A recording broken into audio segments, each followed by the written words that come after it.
Hi friends, మొన్న మీకు చూపించాను కదా అక్కడ వాటర్ ఫెసిలిటీస్ ని సీఎం గారు అక్కడ పెట్టించింది, అది ఒకటి చూపించాను.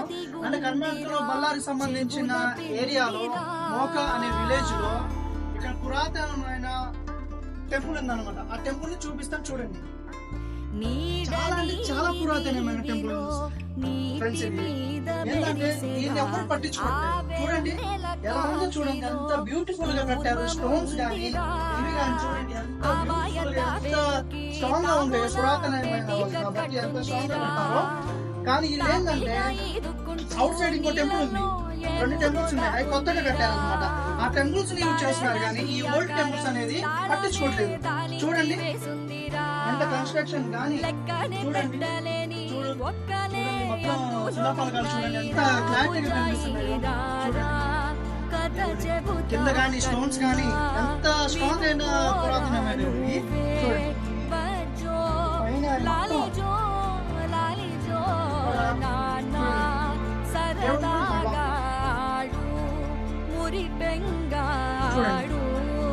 సీతారాముడు చూడండి, చూడండి ఎలా ఉందో.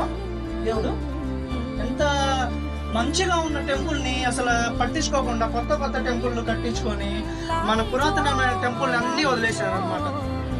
మరి దేనికి పట్టించుకోవట్లేదు? ఏంటో మరి పురాతనమైన టెంపుల్స్ అని నెగ్లెక్ట్ చేసుకొని వదిలేస్తున్నారో అర్థం కావట్లేదు.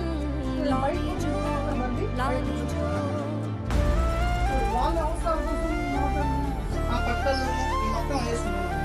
అంతేలా కానీ మన మ్యూజియం అనేది మన మంచిగా పురాతన టెంపుల్ అనేది చెప్పి అలా చేయండి. బయట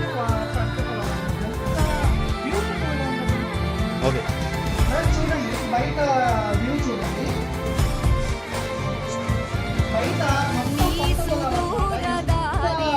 పచ్చగా ఉంది చూడండి, మొత్తం వరి వేశారు. సెకండ్ రౌండ్ అన్నమాట వరి.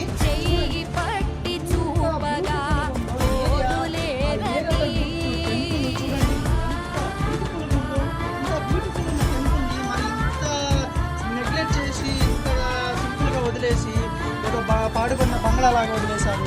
మరి ఎందుకో ఎదురు నీకు లేదులే, అడ్డు నీకు రాదులే, దారి నిచ్చి జరుగులే, నీటి అలలివే, నిశ్చింతగానే ఉండు, గాలులే నొప్పిని తీర్చరావా, ఆకాశ నక్షత్రాలే దిక్కుల్నే చూపెట్టవచ్చులేరా,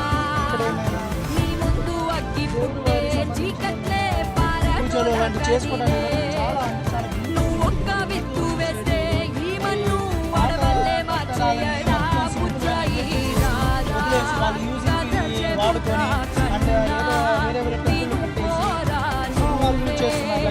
పురాతనమైన అసలు ఎవ్వరు ఎక్కడైనా అసలు పట్టించుకోవట్లేదు. మరి ఎందుకో దేవాలయానికి సంబంధించింది వేవ్ కానీ మంటపాలు కానీ ఎంత బ్యూటిఫుల్. ఓకే ఫ్రెండ్స్, మరీ నేను వీడియో చేస్తా, మరీ నేను పురాతనమైన చూపిస్తాను.